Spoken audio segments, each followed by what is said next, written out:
to check your stream. I think.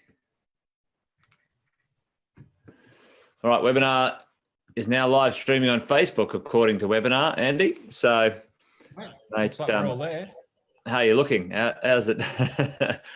All right. Welcome, brother.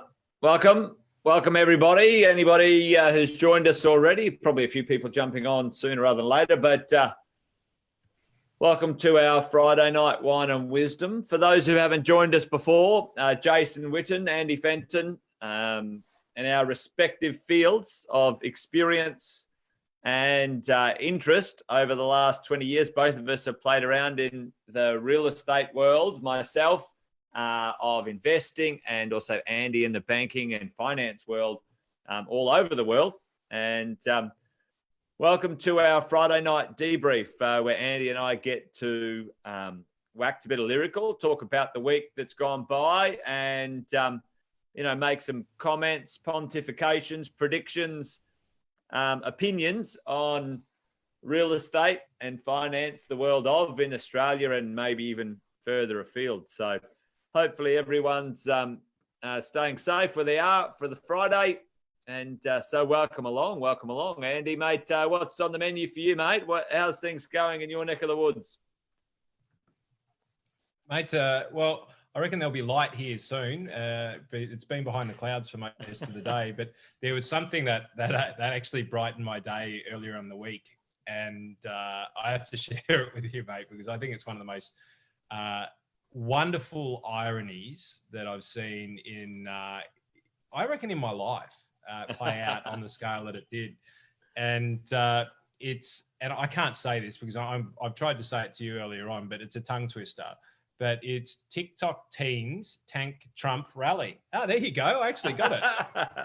That's good. So the story goes that Trump ran a rally, and that was well publicized that nobody turned up, and he thought it was going to blow up. So he was basically waxing lyrical, like we like to do. As in get big, yeah.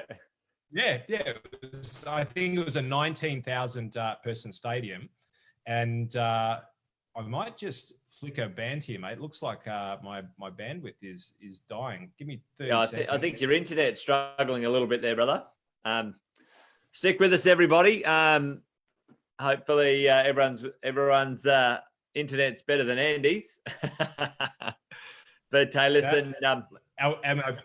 Am I back? Am I bad? I'm still frozen, I think. You're still frozen, but I can hear you, mate. So maybe sometimes it does take a little bit of time to reposition or do what we need to do in the world of internet. But how are you rolling? You there?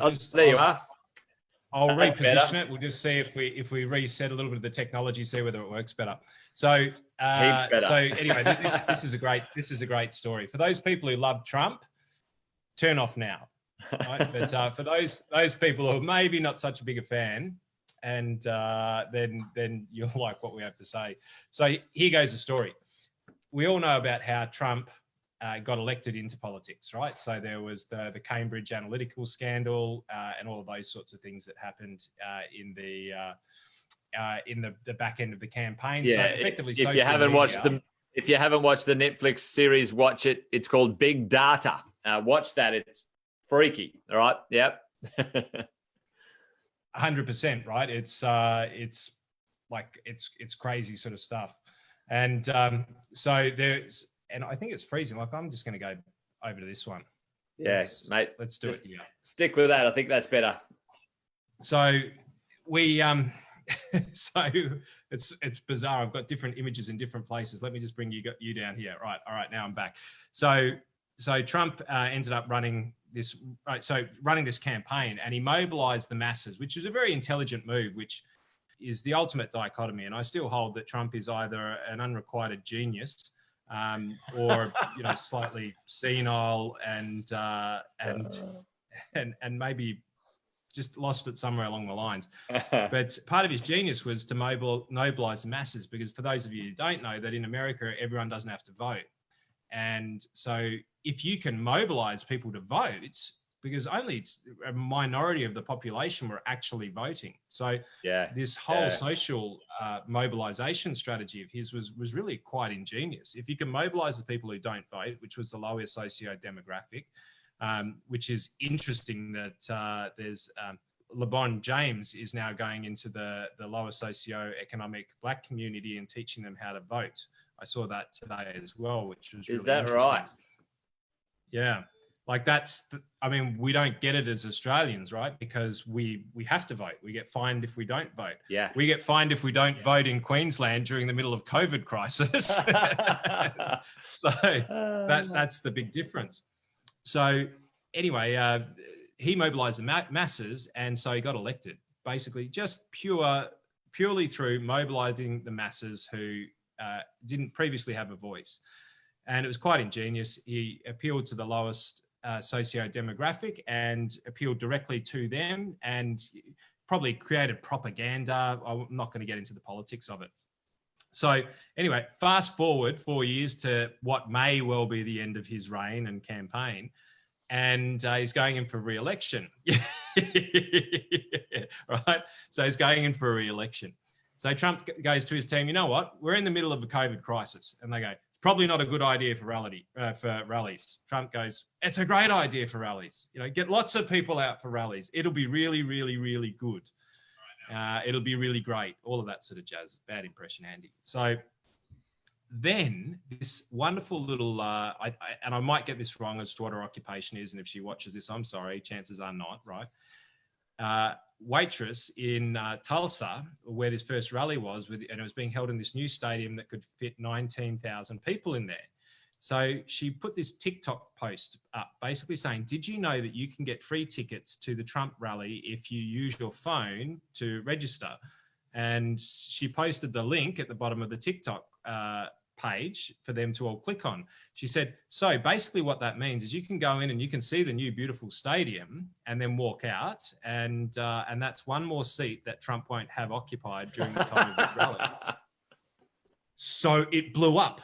It absolutely blew up. And they were selling tickets. They sold out of tickets. Apparently Trump was talking about how they had hundreds of thousands of tickets sold, more than, you know, what was. But it was all of these social media people logging on to reserve a seat so somebody else wouldn't be sitting in it. And I just find that as just one of the most wonderful ironies that I've seen, and karma that I've seen play out in the globe since I've been on it.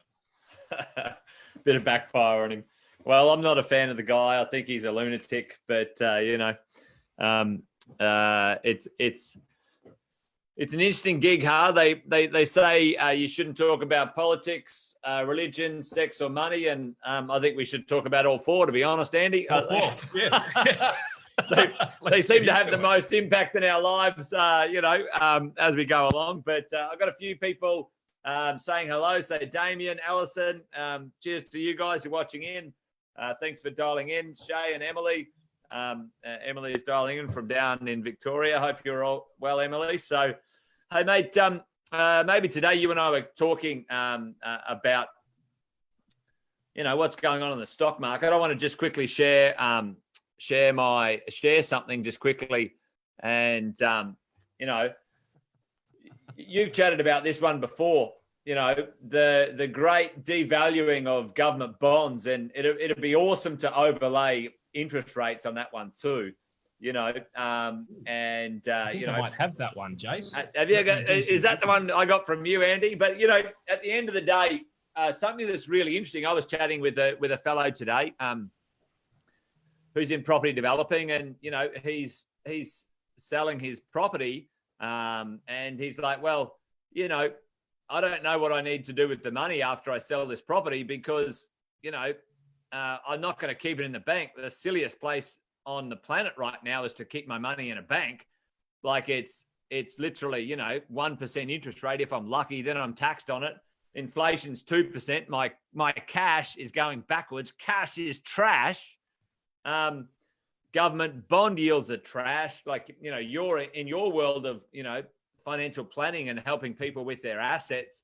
You know, a defensive asset used to be a government bond or, you know, cash, right? But shiver me timbers. Like both of them are worth nothing at the moment. Like defensive, it's almost like it's a loser's move because at the end of the day you're going backwards 1%. So maybe to kick off tonight, it'd be great, Andy, to hear from you. I know there's been lots of stuff going on in the share market, bro, and certainly in property. A few topical things happening, but we were talking about this today. Where do you see the share market? What like money's trying to find a home right now, and I think the opportunity, if it's smart, yeah, mate, take it away. Give me your wax lyrical on the share market and some of the ideas, because people listening in, you can't sit on the fence forever. What do you think? What are your thoughts, brother? Well, mate, did you want to go anywhere else with the commentary around the 10-year bond yields, or was because I can complement that? Yeah, go for it. Like I'll chuck it up there, but I just saw this come up in my feed today. I remember you and I chatted about it, weeks ago or months ago. Gold is going up, Jason reckons, on the chat here, so, mate, how do we make sense of this? Like, in the real estate world right now, interest rates at all-time lows. I've said this before. Basically means property has to stand on its own 2 feet. The interest rates can't go down, and the value property values go up because you can borrow more now, if you know what I mean. So, but I would say it's in my very limited experience in the world of shares and stock markets, would that be ring true with government bonds and other defensive assets right now? Mate, it's an incredible, and I've got so much information on this. It's a joke. I've literally just prepared so much behind this. I'll try and just pick the parts that are most relevant. Yeah.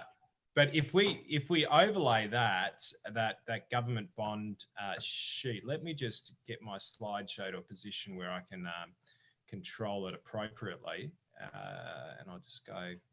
Yeah, you do what you need to do. But for those listening in, when it comes to property right now, really at the end of the day, there's an argument. I don't necessarily agree with it, but some of it's valid. That as interest rates went down, the ability for Andy on $100,000.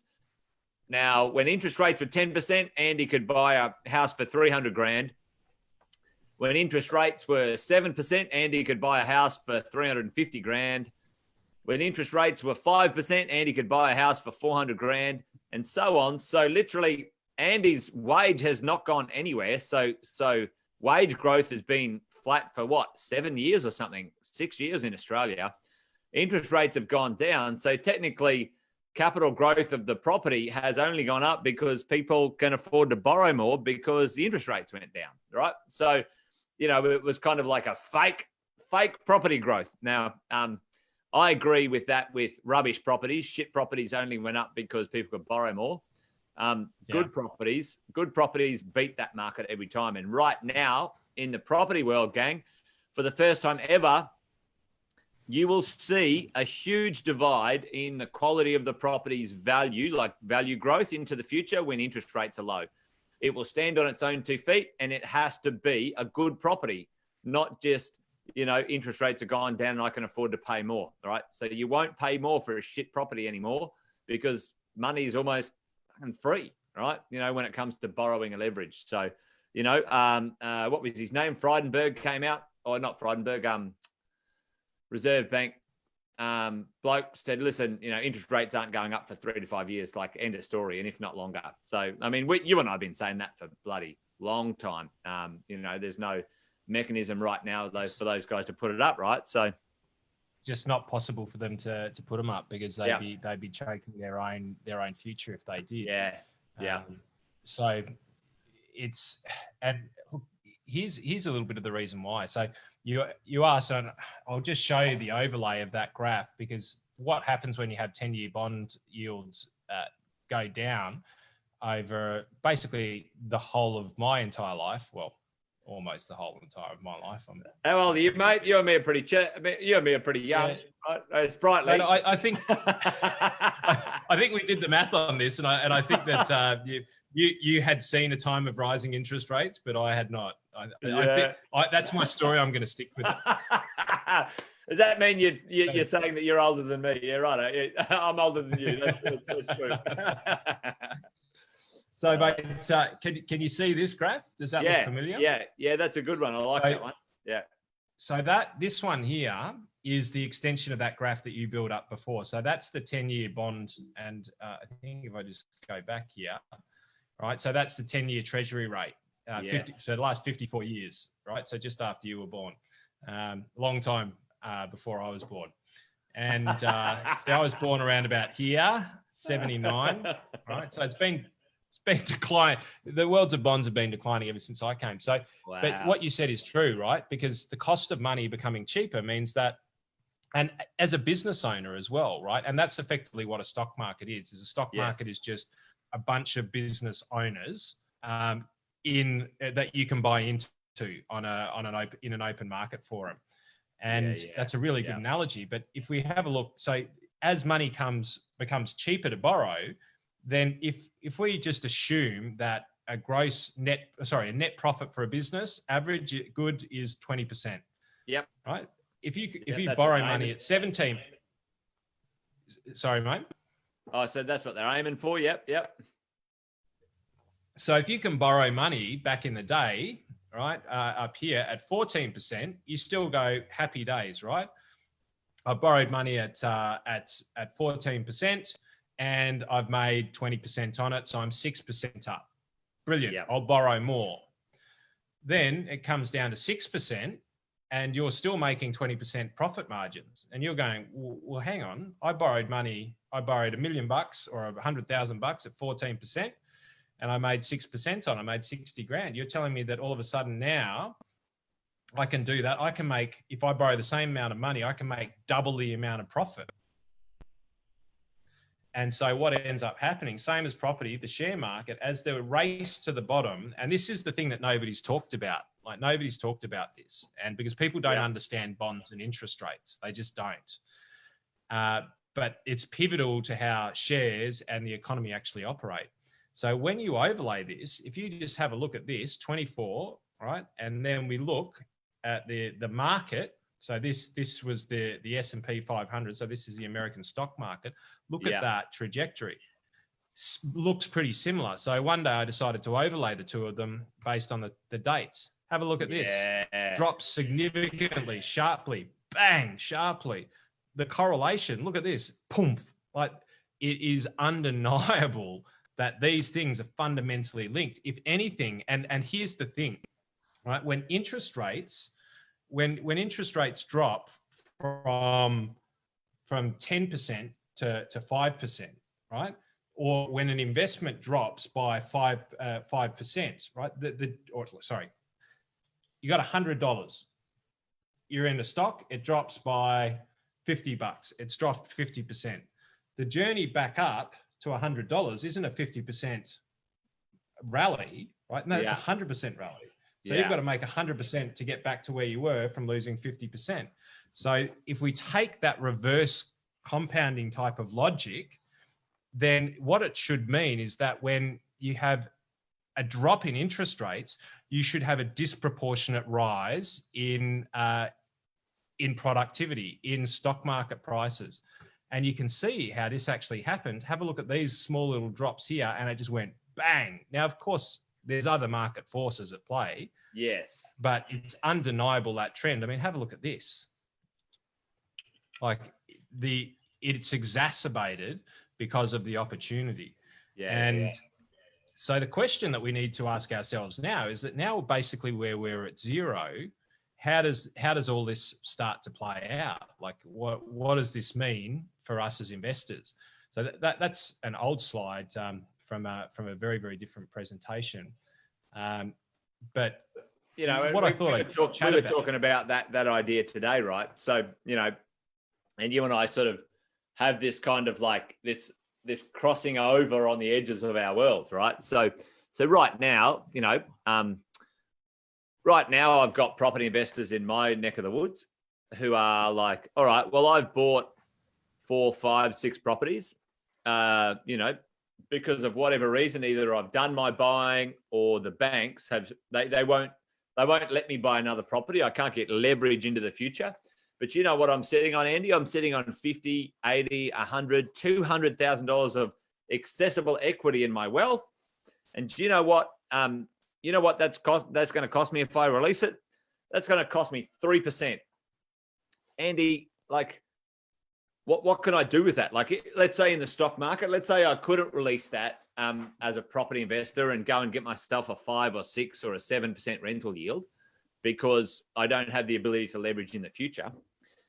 You and I were talking about today, maybe even an alternative, which is fantastic, is a diversified investment idea, which, from an income point of view, we were talking about, investing in stocks that have, dividends, income dividends from 5 to 7, 8%. So you imagine that you release money out of your home at 3%, and you could get a dividend payment of 6, 7, 8%. Doesn't it like that? Like, I don't understand why everyone's not doing it, right? So talk me through a little bit about that. Maybe sort of give everyone a bit of an understanding of that world. You know what I mean? So because this is the first time because I remember distinctly the first time I ever thought, what, I can release equity out of a house and the interest rate is X or Y%. And I thought to myself back then, this was 20 years ago, fuck, can I just take money out of this and put it somewhere else and get more? That'd be easy. But the first time in my life, I can take money out of a mortgage and put it somewhere else, and it's actually making margin out of that. Do you know what I mean? Did you ever experience it? I couldn't do it at 11%. I couldn't do it at 7%. Why would you take money out of your home and do it for a 7% dividend from BHP? It'd be stupid, right? But now we're going to start. Now, the disclaimer has to sort of sit there is that we're probably going to be in a period of time where companies are going to cut dividends. Certain companies are going to cut dividends. Yeah, sure. So, Yep. So selection is super, super important. Yeah, absolutely. But if you take that theory in that and basic market fundamentals, and so we're not even talking markets. We're just for business owners out there. We're just talking standard business metrics. If I can borrow 100, or what the government's actually doing to stimulate business, it's lending money at a very low interest rate, saying use it to produce your net profit so that we can stimulate the economy. Totally. Like, I've applied for the loan. I've applied for 250 grand. I know I can apply for a loan for 250 grand, pay 3.5% and make 20% as a business owner. Like it's insane not to. It's insane not to. Yeah. So if you're not a business owner, and I think that this is a really great way of actually looking at the stock market, and unintentionally a really good segue into it, because I've got some things that I've sort of pre-prepared to talk about how stocks are, what is stocks, because people don't actually fully understand it. But for me, stocks are effectively, they're a business, and people invest in a business the same way as if I came in and said, Jace, I want to buy into your business. Yeah. We figure out what it's worth and I buy a percentage of it, and then I participate in the profits and income distributions of your business. Yeah. And if we're saying that the stock market goes up because interest rates are going down, that's a phenomena where we're going, well, we can get money cheaper and cheaper and cheaper. Therefore, we can borrow more and more and more and actually create greater profit. Every time the interest rate goes down, we're actually compounding the profit at a greater rate. Yes. Then we end up in a situation where we say, well, okay, interest rates are damn near zero. So selection is super important now. Yeah. Like selection is, in my opinion, more important than it's ever been. You can't quality of selection. Yeah. Yeah. Yeah. But and literally, I mean, I think it's almost correlating, right? Right now, it's like selection of the right property right now has never been more important, because interest rates aren't going to go any lower to create fake capital growth. So interest rates aren't going to go any lower to create fake dividends. Now selection's more important than ever. And there's the positive side that a good selection will be good, bad selection could be really bad. Yeah, and that's what people need to understand. Absolutely. Yep. Because again, you said it before, businesses takes no prisoners, and the same thing is going to be true of the stock market. Good companies will go.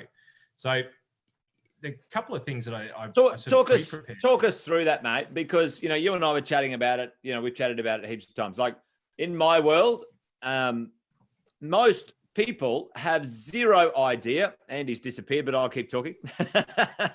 I'm still here, mate. I just thought I'd shed some light on the situation. Most people, including myself, are very, for real estate, by and large, people kind of think they know about real estate. Like for most Aussies, you go, what do you know about real estate? And most Aussies, great love affair.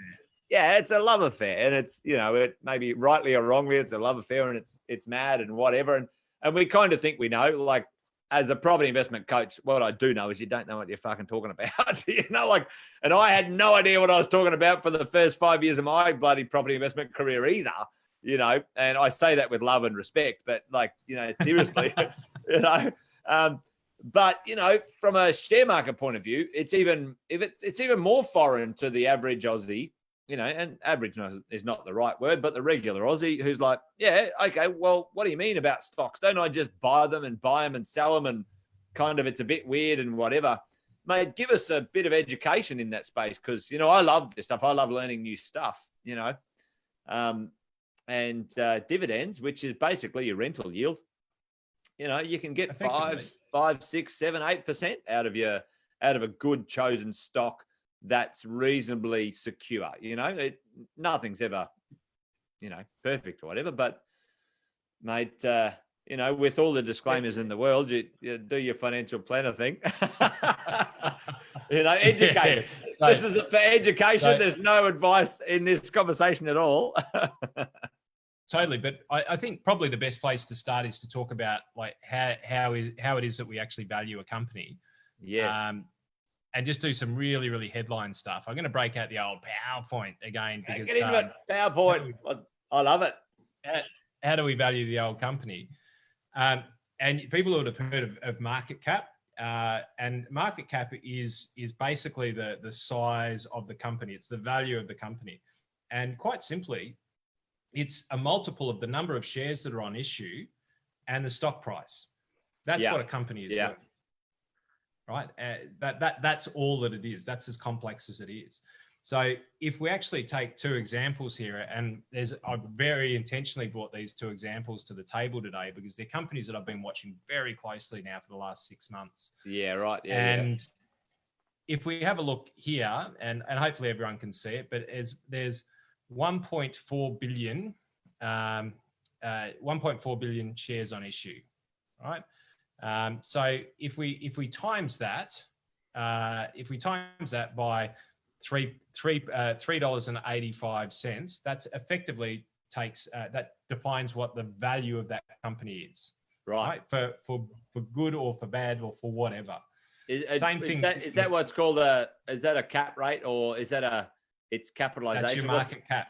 Your market cap. Your cap rate, market cap. Yep. It's the value of the business. Yep. If you wanted to buy the whole business today, you would go in, you would times 1.49 times the number of shares, and you would end up with your market capitalization. There you go. Okay. All right. Which is $6.25 billion. So if you've got $6.25 billion sitting around and you want to buy an airline, you could come in. You could buy. You won't get. What's Virgin worth? Maybe Virgin's a better price.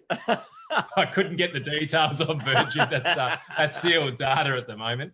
Yeah, wow. But and then so we have a look at the same thing over here, and we've got a company which is trading at 100. So Qantas is trading at $3. Yep. Macquarie's trading at 111. 359 million odd shares on offer for issue. Yep. And 42 billion is the market cap. And so the reason why I bring these two to the table is because that you go, well, how do we figure out like what a share is? Because now that we know what the value of the company is, well, if we know that the value of a company is based on the value of the share price, well, how do we define what the share price is? And there's two different ways, right? And the reality is it's market forces, which is basically emotion. But there's on IPO, so an initial public offering. So when a company lists on a stock exchange, there is an extraordinarily complex mechanism of which they price the company. And I'm not going to tell you because, it's never right. And that's the reason why it lists and it goes up or it goes down. It very rarely goes sideways. No one knows. They make it complicated, so no one could ever figure out whether someone was right or wrong, and we go for it, right? We'll just go best guess, right? It's the, oh, sorry. Yep, that's it, $4. There we go. That's the issue price. Yeah. So there's a complicated formula. But then there's dividend discount models. And that's how we should be, well, not should, but that's how people rationalize what the share price is worth.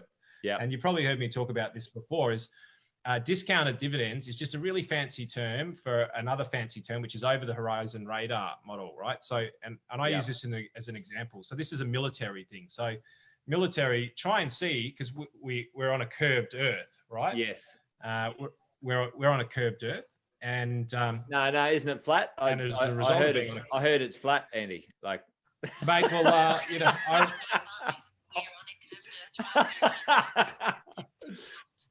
Siri's just chiming in here. Siri's having a ball with us. Siri's going, you know what? I'm not listening to this shit. The world is definitely round, fellas. So let's go back and have a drink with Columbus another day, because we've got a whole lot of stuff we can chat about that.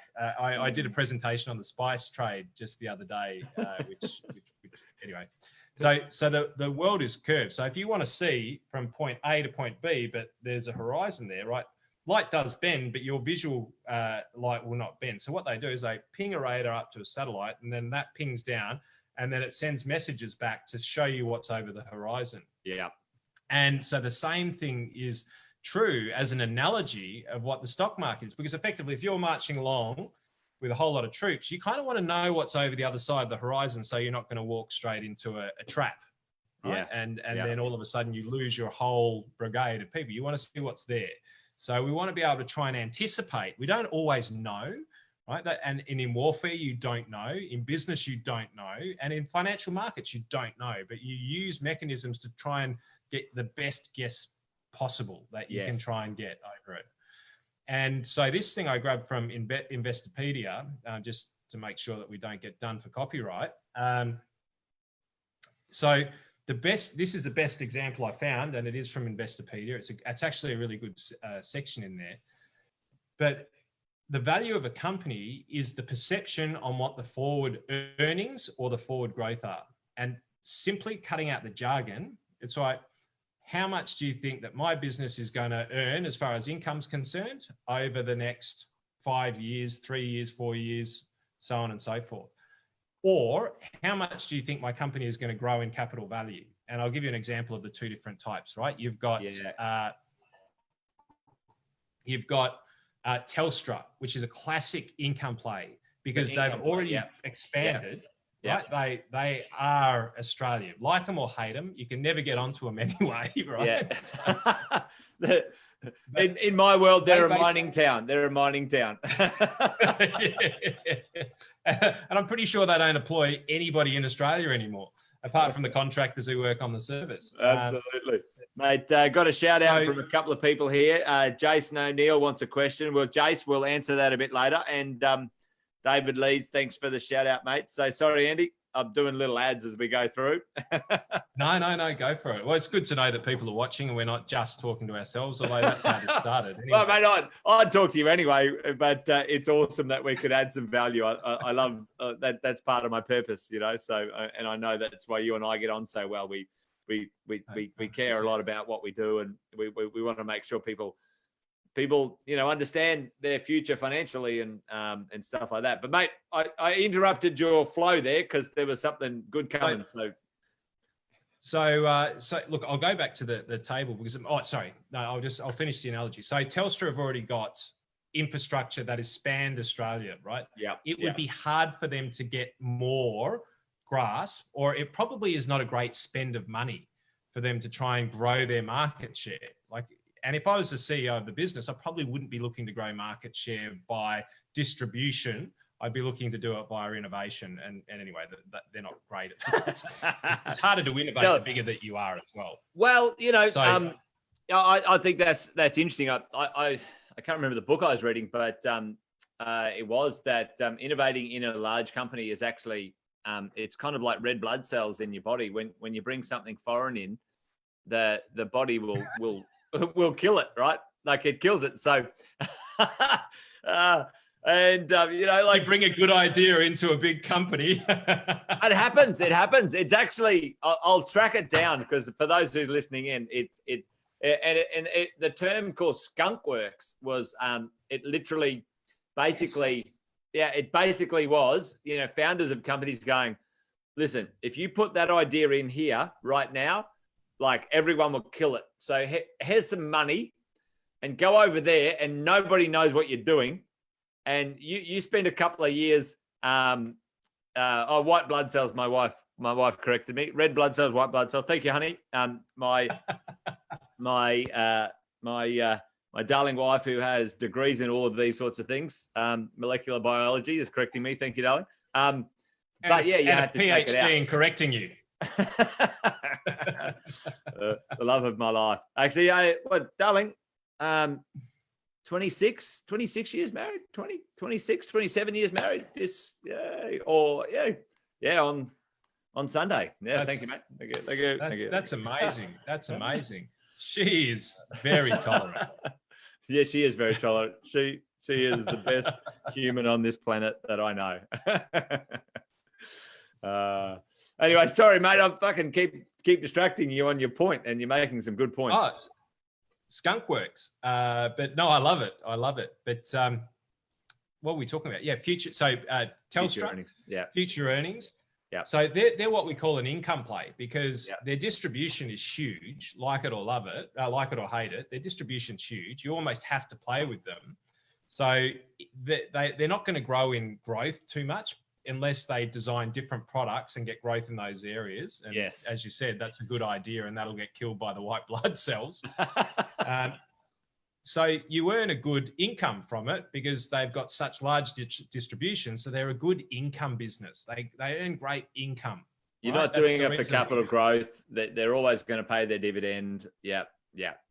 That's 100% right, because they've already got it. So that is like the greatest example I can think of as of a and so let's go non-Australian stock and think about probably the biggest Amazon capital.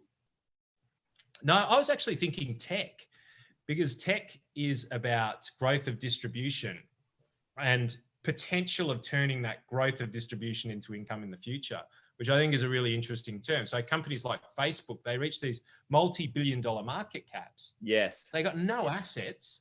They got very little income.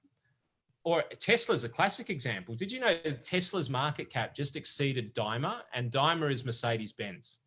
So if you think about how many Mercedes-Benz are traveling around the world, as opposed to how many Teslas are traveling around the world, and Tesla's market cap is larger. Yeah, right. Well, it's kind of like, is that human interest, love a story, and story can raise capital and value, right? But where's the income to back it up, right? Well, it's the belief. Actually, it's a better example. So I'm glad that we kind of went there. It's the belief that growth is there. And so that people believe that electric cars are there, and they're the number one player there. And it has exceeded the market cap of the company significantly. But comparatively, how many cars they sell a year, I'm sure it wouldn't even make up 1%. So basically, people are buying that share because they believe it's a growth story, right? Right. And no income. It's got no income. It's got losses. It's got losses, and we can't live on losses, right? And that's it's really interesting, that stuff, because irrelevant of what asset you're buying, you live on cash flow. You don't live on the capital growth. You can't eat the growth, right? No. You don't get to eat the chicken unless you chop its head off. You know, you get to eat its eggs, right? Yeah, do you know what I mean? I think so it's like the goose that lays the golden eggs. It's a goose. Don't kill a goose. Maybe my but no, mate, I love that. I love that, mate. It's awesome. So got a couple of questions here. Jason O'Neill asked in the stock market, Andy, mate, you know, what's your call? Not going to hold you to it. You know, short-term, long-term plays. Every disclaimer under the sun in the share market. You know, what stocks would you buy for a long-term or a short-term? Let me finish off my explanation because it'll go to frame the story well. All right. Right. So if we agree that the price of a stock is based on what conceivably be what the future growth prospects of the company are going to look like. So we reckon this company is going to be a $50 billion company. And now, based on how many shares we've got out in issue, that's an easy calculation, right? We go $50 billion and we divide it by how many shares there are. And then we have what we perceive the fair value of that share to be. Pretty simple. Or if we have a Telstra and we go, well, what do we believe the forward income of that business is going to be, or forward profit of that business is going to be year on year? And it's been pretty steady 6s and 8s for very long period of time. And the share price has done this, but it's been pretty consistent, Telstra, over time. Love them or hate them. Yeah. And you go, what's a fair value to pay for that income over time? So pretty simple sort of calculation, isn't it? And you kind of think, well, based on that sort of fundamental, then you'd think that the share market would be a pretty easy game. So here's the question. It's emotion because we're investing. And in my view, the key difference between property and stocks is you can't sell a property like literally one day and then buy it back 5 minutes later for a greater or lesser price. That's why I love property. That's why I love property, you know, and I've said this a few times, you know, like if you're a buying and seller of property, like seriously, go hang out at the casino or maybe even get into the stock market. Don't be a property investor. Like Good Time Charlie's like that for me, you know, ruin the property market. Like they ruin the property's values, you know, because they're in 1 minute and out the next because, you know, something farted and went sideways for 3 seconds, gee, I get a bit cranky. So, you know, sometimes, you know, at the end of the day, you know, a person who shouldn't be investing in property ruins the value of a property and, you know, people around them because they have no capacity and understanding of how to manage the risk or the emotional capacity of owning that asset, you know, so, you know, but yeah, that creates opportunity. Certainly creates opportunity, you know, for other people. Stock market. But in property, it creates opportunity for other people as well because they sell it at bad times and it creates an opportunity for somebody else to get in. It's a zero-sum game. There's always another person on the other end of the transaction. It's just whether it's the right time and strategically with yourself. But I totally agree. I believe it to be 100% true. You've got to have the psychology and the mindset to be able to deal with these times. So property is a long-term gig. If you're a short-term investor, you know, property's not your thing. Like property investing is not a short-term play. You know, it's just not set up in any way, shape, or form. Costs in and out, up and down, round and round, market play, market momentum. It's not a short-term play. You know, share market. You know, and I'm not a big share market investor. You're way more into the share market than I am. You know, you could probably play better if you were a short-term player. You know, in moving money around in the share market if you are smarter than, you know, property doesn't suit short-term. Like that's what I know. You know. I think, well, property for me is 10, 15 years. 100%. Yeah. And share markets for me are 3 to 7. Yeah, but that's good. I like that. That's a great analogy. Yeah. But both you evaluate every single year when you reevaluate its purpose in your portfolio. Yeah. Because you don't have to own a property for 15 years because in 3 or 4 or 5 years, its purpose may have been fulfilled. And that may be because it's achieved its capital growth. So don't continue to hold on to it. It might have done its job, and it might have been at the end of its tether. And I don't know too much about it, but I've sort of seen this happen where people fall in love with a property, and it's like, well, went like that.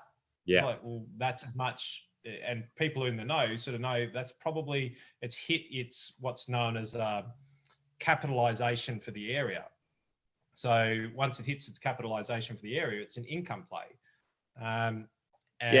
Once it becomes an income play, it's debt reduction after that. So, we talk about that all the time. So so from a strategy point of view, from leverage, let's say you put $100,000 into a $500,000 property, you had a mortgage of 400. As soon as that property gives you back that $100,000, well, your money in is zero, right? So now what's the play? So you can get that money back by selling it if you want to, and you've got to calculate your in and out costs, or you can get that money back by refinancing it out. So now the future of that property now is, all right, it's a debt reduction play. It's, the rents will go up slowly, and maybe we reduce the debt over time. It's a long-term holder. You keep it. You and I have had many conversations with, some of our more advanced clients, a buy and sell strategy on a property and rolling into super, and being very smart about that, that idea is, a fabulous strategy as well. So, I love that sort of stuff, but, I think any investing, you should, especially if you're going to get into it in a big way. I think you should at least review it sort of once a year and review the purpose, review the position, and you might tick it for 15 years that it's there, but you should always review it in years 16 and 17. 100%. Don't become complacent. Maybe, tying you down, politician / a financial planner's answer. What would you do? So, David asked the question, maybe it sort of helps, Jason's answer as well. What are you and I doing with our money right now when it comes to investing? I'll kick off in the world of, property. For me, gang, David, good question, mate. I'm buying the highest quality blue chip, well-located real estate my buying can buy. I'm doing apartments right now, 1K from the CBD of Melbourne, 1K from the CBD of Brisbane.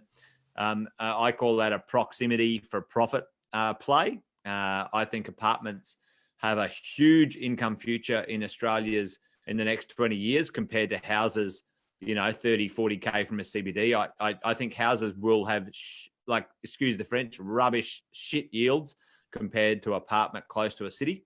David, like myself and Sam, my business partner in Positive, we're doing the apartment play for our yields. And right now, mate, we're into small infill land subdivisions right now. Keep going, mate. I'll be back. Yep. No, Andy's disappeared. David, mate, we all, so Sam and myself in the world of real estate saw the infill land subdivisions in Southeast Queensland were absolutely golden for value, way undervalued compared to Melbourne and Sydney. So, mate, that's where myself and Sam are putting our dollars, our personal dollars right now, mate. So, in the world of real estate, high quality, excellent pieces of real estate in well-positioned future rental markets as close to the CBD as possible. I tell you another thing that we've done, David, myself and Sam, we call it the duplex in the sky. The duplex in the sky. If anyone's listening in on the chat, if you want to do, I'll do a quick thing. Have you dosed up on some mushrooms there, mate? What are you talking about? The duplex in the sky, brother. I tell you. So the most undersupplied piece of real estate in the Australian market today is actually a 3-bedroom apartment. It is a super undersupplied piece of real estate. What happened after the GFC? Just prior to the GFC, every economic genius said, you know what? We've got the baby boomers coming through. They're worth $1 squillion. they're all going to retire and they all want to live in a 3-bedroom apartment overlooking the ocean or overlooking the bush. And, at the end of the day, the GFC poleaxed, unfortunately, very sadly, a lot of retirees' plans and it pushed them out. But anyway, what that did for developers, it left a very sour taste in developers' mouth. 3-bedroom apartments were completely on the nose, and developers across Australia crossed them out and stopped developing them in Australia. So 3-bedroom apartments, our version of what's called a duplex in the sky, Andy, not mushrooms, but what Sam and I have been doing personally is finding areas that don't have any 3-bedroom apartments but need them. And we have been amalgamating. We're buying a 1-bedroom and a 2-bedroom apartment right next to each other, saying to the developer, we're knocking walls down and we're redoing the floor plan. And our immediate cash uplift in our valuations is anywhere between $200,000 and $400,000 with duplex in the sky. The absolute perfect place to do that is Melbourne right now. I wouldn't do it in Sydney. Absolutely, I'd do it in Brisbane, but it's hard to find the right spot for Brisbane. But Melbourne's got the stuff. So anyway, that's what I've been up to with Sammy, David, and yes, mate, the Brunswick complex, mate. Absolutely, I'm in there, both feet, mate. So if you're into Brunswick, David, mate, don't miss out on that gig. Here's the drill, whenever, David, will you get someone who actually, eats their own cooking? Like the old saying, you don't trust a skinny cook. Sam from scratch designs a building for all of us to make profit. From scratch, designs it personally himself. Layouts, finishes, yields, sizes, everything. In a boutique block of apartments in arguably Australia's best city. I don't rate Sydney. I think Sydney's rubbish. I think Melbourne's the best. I thought you were about to say Melbourne. Mate, I think Melbourne's the best city in Australia, like the biggest city. Like Brisbane's hot on its heels. Like, give it 10 years, I think Brisbane's going to compete with you guys. But anyway, Wax.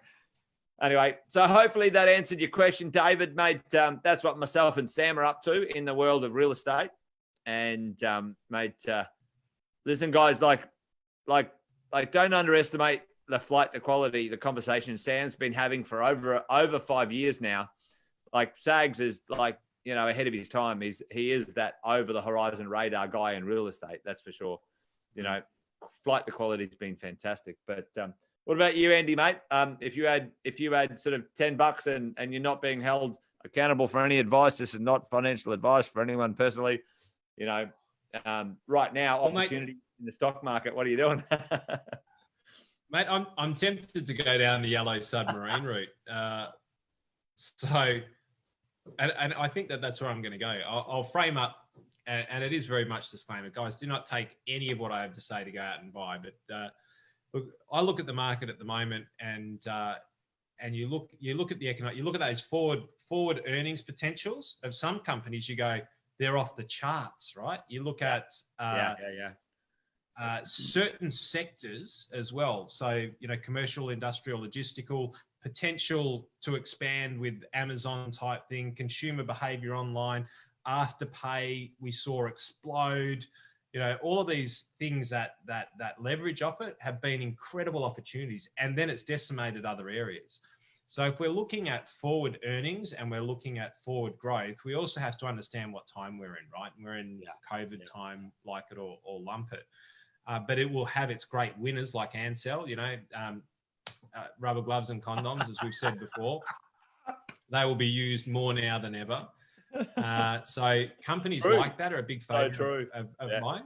Yeah. It's not just because you might say that they've been priced in for their future growth. No. In my opinion, these guys because that will become a staple of or I believe that can potentially become a staple of how we live our lives. You know? Yeah.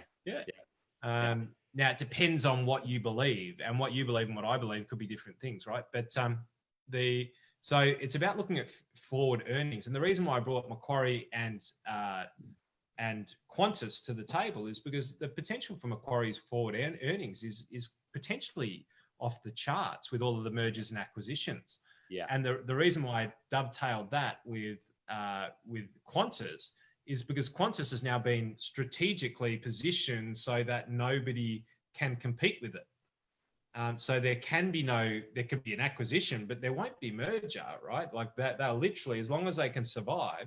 But here's the thing, like, what is their share price? What's it based on? Because there is no future earnings. There's a perception on what the future growth is going to be. And the perception is that they have got a monopoly on the Australian well, it's true. If somebody doesn't come in and rescue bloody, Virgin, well, what's going on there? And that's the underlying thing. So I guess without making a comment, I don't believe in the V-shaped recovery. That's my perception. I fundamentally don't believe it exists. Yeah. I think that it will be a W, or it'll be we will see some more challenging times because the market's jumped, because where do you put your money? You put it in property or in shares. Why?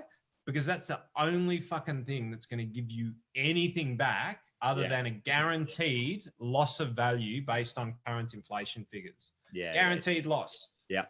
And so it's gone into the markets. But what'll happen is eventually the index, which is a representation of the whole market, eventually the stocks that were big will fall, the ones that are not meant to be there anymore. And the up and comers will then rise. And it's about trying to understand who are the risers and who are the fallers. Get the hell away from the fallers, because the fallers can be quite obvious at times if you put your hat on and kind of think about it strategically. Like, you go, who can benefit, who will probably be decimated, who's definitely going to benefit, who's definitely going to get destroyed, and you take them and you put them in either sides of the portfolio, and then you start to take strategic positions. One of my yellow submarine moment. Explain. Please explain. is and so this. There is nothing that I'm about to say that is based in fact in any way, shape, or form. If you take my advice, you have clearly been smoking something. You need a little audio clip on that one, mate. Please seek it. Yeah, this man has no idea whatsoever. Please seek advice from real professionals before you move ahead. A qualified individual. Yeah. I fundamentally believe that there will be country dominant companies that will emerge from this. I fundamentally believe it, and here's the reason why. And this is just inside Andy's head. I'm not giving advice here by any stretch of the imagination. This is inside Andy's brain, Herman's brain. You've seen that series? Same thing up here. Yeah.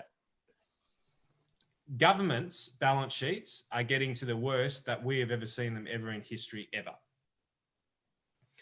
Certain companies' balance sheets are getting to the level where countries used to be once upon a time. Yeah. In cash, not anywhere else, in cash. All right. So at one point in time, and I think it's still actually true, but I haven't checked my figures, but certainly Google, from its cash accounts, within the last 3 years, when I did the analysis, and I can't remember what day it was or what year it was, could have paid off the budget deficit of Australia from its cash account and still traded as a company. These companies will end up being what I think the super giant. Now, whether it's Microsoft, whether it's Apple, whether it's Facebook, whether it is Alphabet, which is Google, right?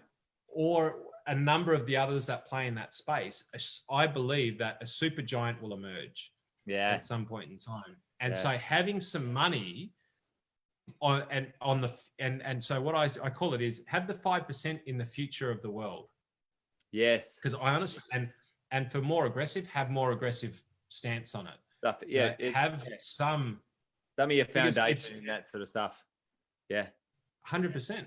Because remember the stories, and those of you who've seen Forrest Gump remember, and those of you who are older than when Forrest Gump was actually fun to watch, you remember either seeing it in Forrest Gump or seeing it in real life when that little 3-colored logo that had a bite out of an apple came around that was based off the 3 prime colors came out. You thought, what horse shit. I remember when my old man said to me, this email stuff, it's never going to take off.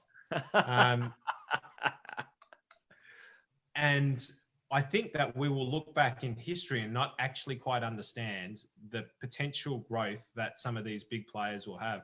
And Tesla is a fringe company in this giant space, but there has to be, like, there's something in my mind that says you can't ignore that sector of the market, because they're now so globally agile that if Trump decides to have an issue with them, they'll go.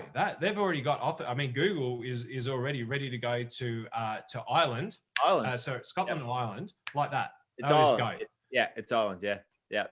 Well, I mean, I was chatting with very good friend of mine yesterday. He works in the Microsoft world, and we're joking, like, I love Apple. If I showed you around my office right now, you'd see every Apple device on the planet, and yes, bring the Apple off. Like, hey, here we go. But the only thing that's missing from my office is a legitimate Apple. But he was saying, listen, like, cloud's here to stay.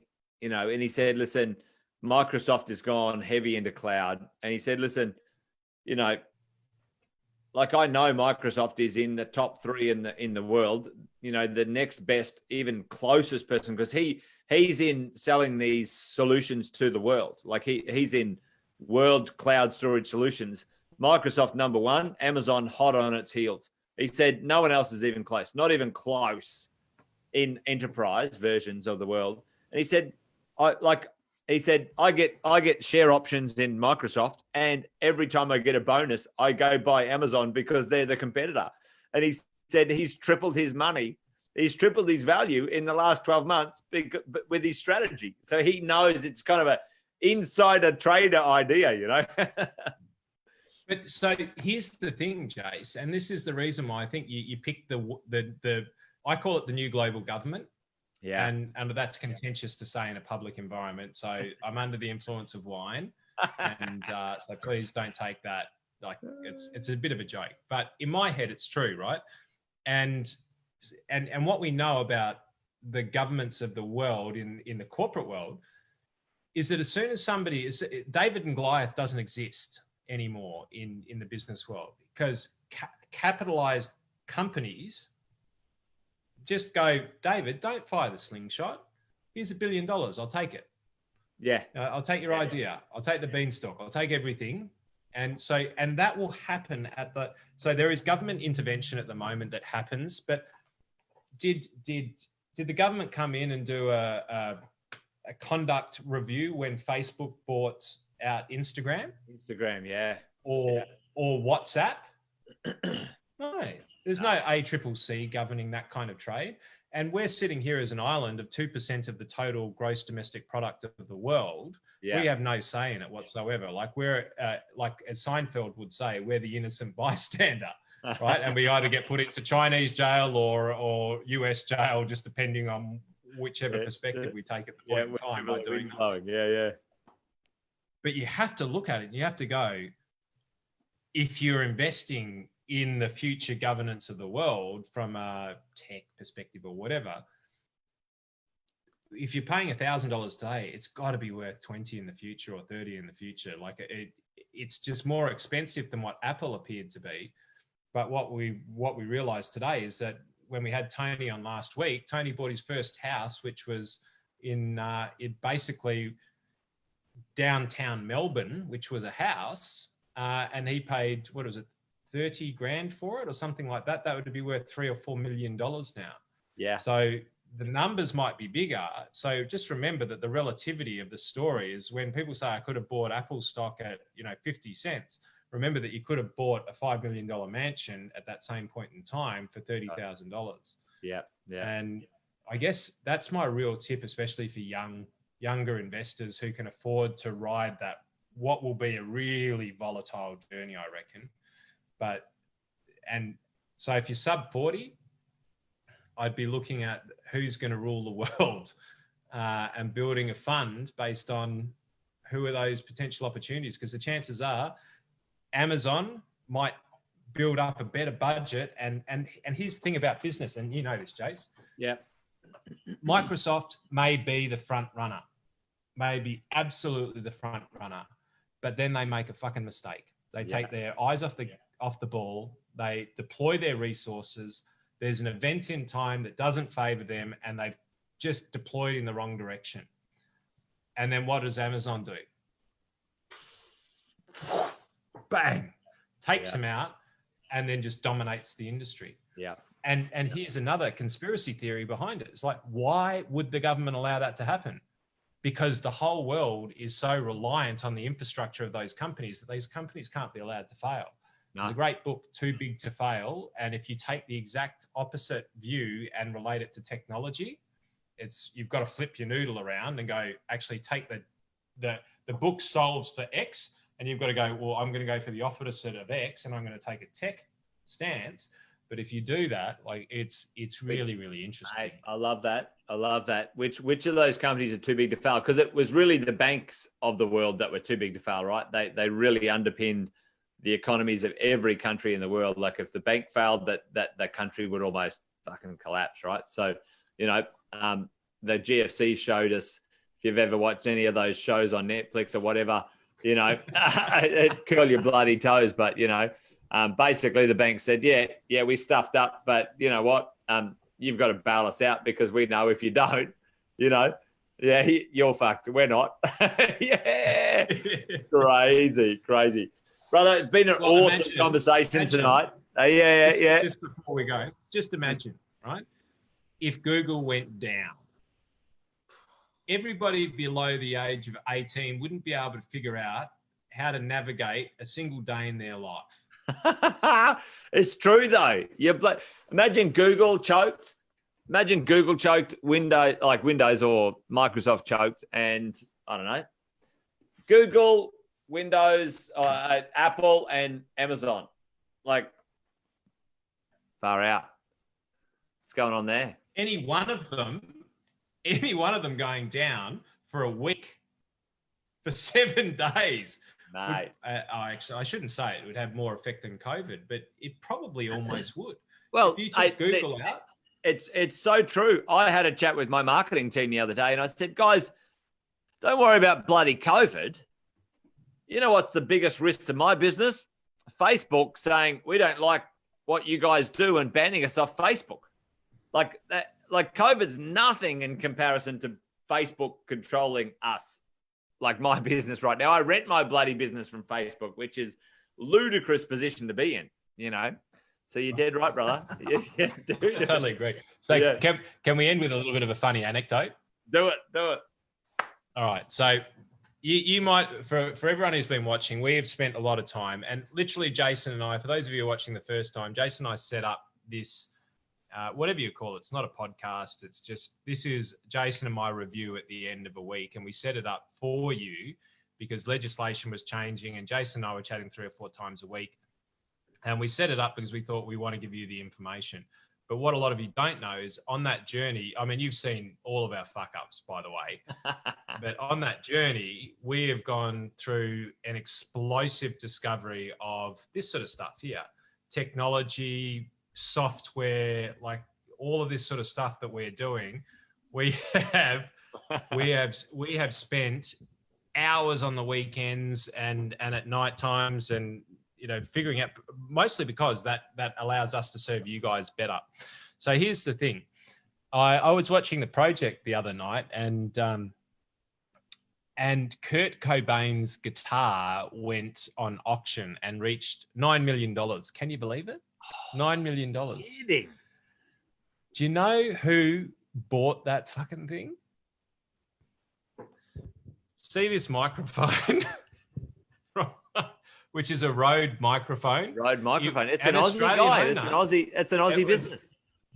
it was an Aussie business that has absolutely blown up. They don't know. And this is an example of what we go back to earlier on. There are some significant winners, and look for the winners because they come in unusual places sometimes. Yeah. But this dude obviously has no idea what to do with the gargantuan amounts of money that have come in. It took me weeks just to get this damn microphone, right? Because they're on back order and they cannot get stock because of the volume.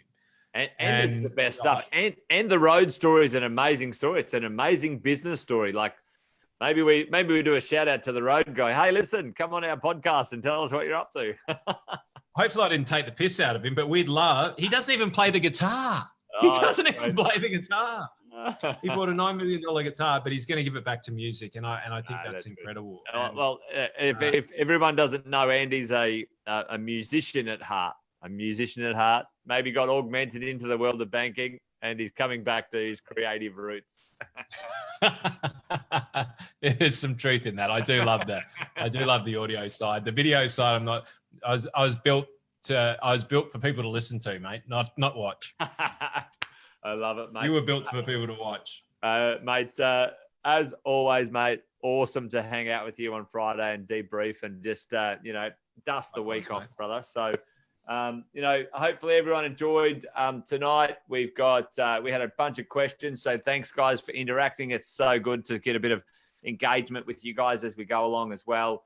And the more feedback we get from you guys, the more value we can add. Like that's all we want to do. Andy wants to help. I want to help. Like we love helping people. That's what we love to do, and in our world, if we can help others, then it's great.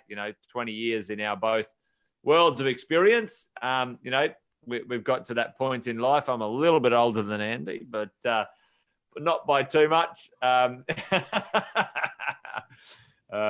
right. Kai Williamson says, next time, bust out the guitar, Andy. I'd love to see you sing a song, Andy. That'd be quite cool, actually. Good shout out, Kai. I love that. We'll see.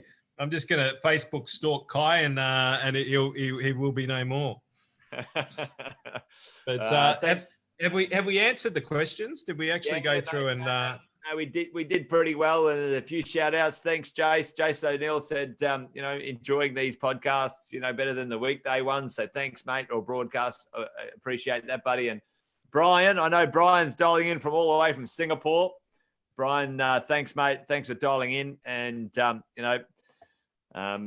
good to see you online tonight. But anyway, I think we should wind it up there, Andy. Mate, been fantastic to chat with you, brother. And hopefully everyone's enjoyed tonight. Mate, we'll have plenty to talk about next week, I'm quite sure. As the world does, it keeps on turning. And happy end of financial year. By the time we speak to you, you'll be in a different year. Different year. Well, year anyway. That's right. That's right. All right, mate. Well, you have a good weekend, brother, and everybody. You too, mate. Have a great weekend for everyone listening in, and chat to you next Friday around about 5 o'clock. All right, take care. Bye-bye. We'll see you then. Thanks, guys.